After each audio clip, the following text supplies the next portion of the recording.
নমস্কার, কেমন আছেন বন্ধুরা? কাকলিস কুকিং হাবের নতুন আরেকটি ভিডিওতে আপনাদের সবাইকে স্বাগত। আজ আমি চলে এসেছি পুর ভরা টমেটো বা স্টাফড টমেটোর রেসিপি নিয়ে। খুব ঝটপট এবং খুব অল্প উপকরণে কিন্তু এই রেসিপিটা বানানো হয়ে যায়। তাহলে চলুন আমি রেসিপিটা বানিয়ে ফেলি আর আপনারা দেখতে থাকুন। রেসিপিটা বানানোর জন্য আমি 3টে বড় সাইজের টমেটো নিয়েছি। টমেটোগুলো যেন একটু শক্ত থাকে, একেবারে পেকে তুলতুলে যেন না হয়ে যায়। এবার এগুলো থেকে আমি স্লাইস করে কেটে নিয়েছি। দেখুন কতটা আমি মোটা করেছি সেটা দেখালাম। এছাড়া আমি নিয়েছি হাফ ক্যাপসিকাম টুকরো করে, একটা বড় সাইজের পেঁয়াজ ডুমো করে কেটে নিয়েছি, কয়েকটা কাঁচা লঙ্কা আর ধনেপাতা। এগুলো একসাথে আমি মিহি কুচি করে নেব। এছাড়া নিয়েছি 2টো ডিম।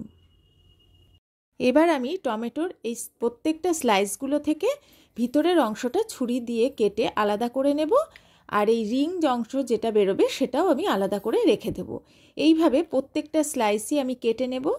আর এটা আমি ছুরি দিয়ে করছি, আপনারা এটা চামচ দিয়েও করতে পারেন। এবার আমি টমেটো স্লাইসের ভিতরের অংশগুলো ছুরি দিয়ে বেশ মিহি করে কুচি করে কেটে নিচ্ছি। এবার একটা চপারের মধ্যে পেঁয়াজ, কাঁচা লঙ্কা, ধনেপাতা, ক্যাপসিকাম সব কিছু নিয়ে নিয়েছি। এবার এগুলোকে আমি খুব মিহি করে কুচিয়ে নেব। এবার একটা বোল নিয়ে নিয়েছি, তার মধ্যে প্রথমে টমেটো পাল্পটা নিয়ে নিলাম। এবার এতে অ্যাড করছি চপ করা ভেজিটেবল আর 2টো ডিম ভেঙে এর মধ্যে অ্যাড করছি। ডিম দুটো অ্যাড করার পরে আমি এতে অ্যাড করছি পরিমাণ মতো লবণ। এবার সব কিছু ভালো করে ফ্যাটিয়ে নেব। আর এতে তারপর অ্যাড করব একটু হলুদ, এটা অপশনাল। সব কিছু সুন্দর করে মিশিয়ে নেওয়ার পরে আমি এতে 2 চা চামচ ময়দা অ্যাড করে দিচ্ছি। গ্যাসে একটা ফ্রাইং প্যান বসিয়ে আমি প্রথমে এর মধ্যে 2 চামচ হোয়াইট অয়েল দিয়ে দিলাম। তেলটা দেওয়ার পরে আমি তেলটা প্যানের চারিদিকে ভালো করে মাখিয়ে দেব। এটা আপনারা ব্রাশ দিয়েও করতে পারেন। এবার তেলটা হালকা গরম হলে আমি এর মধ্যে টমেটো রিংগুলো পরপর সাজিয়ে বসিয়ে দেব। যারা আমার ভিডিওটা আজ প্রথম দেখছেন তাদের আমার ভিডিও যদি ভালো লাগে তাহলে অবশ্যই আমার চ্যানেলটা সাবস্ক্রাইব করে আমার পাশে থাকবেন।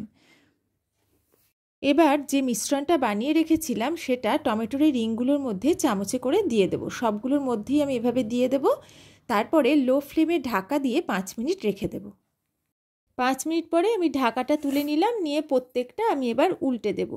সবগুলো উল্টানোর পরে চারপাশ থেকে খুব অল্প পরিমাণ আমি একটু তেল ছড়িয়ে দেব। তেলটা ছড়ানোর পরে আমি লো ফ্লেমে ঢাকা দিয়ে আবার মিনিট 2 একটু ভেজে নেব। সবগুলো আমি একবার করে উল্টে দিয়েছি। আমার বেশ ভালোভাবেই ভাজা হয়ে গেছে, টমেটোটাও সেদ্ধ হয়ে গেছে। এবার আমি এগুলো প্লেটে তুলে নিচ্ছি। স্টাফড টমেটো বা পুরভরা টমেটো আমার একদম রেডি হয়ে গেছে। আমি সার্ভ করে দিয়েছি। সন্ধেবেলা চায়ের সাথে স্ন্যাক্স হিসাবে বা লাঞ্চে গরম ভাত আর ডালের সাথে কিন্তু দারুণ জমে যাবে। অবশ্যই আমার মতো করে একবার বানিয়ে খেয়ে দেখবেন। যদি ভালো লাগে তাহলে অবশ্যই আমাকে কমেন্ট করে একটা জানাতে ভুলবেন না। একদম ঝটপট খুব সুন্দর একটা স্ন্যাক্স রেসিপি আমি সহজেই রেডি করে ফেললাম।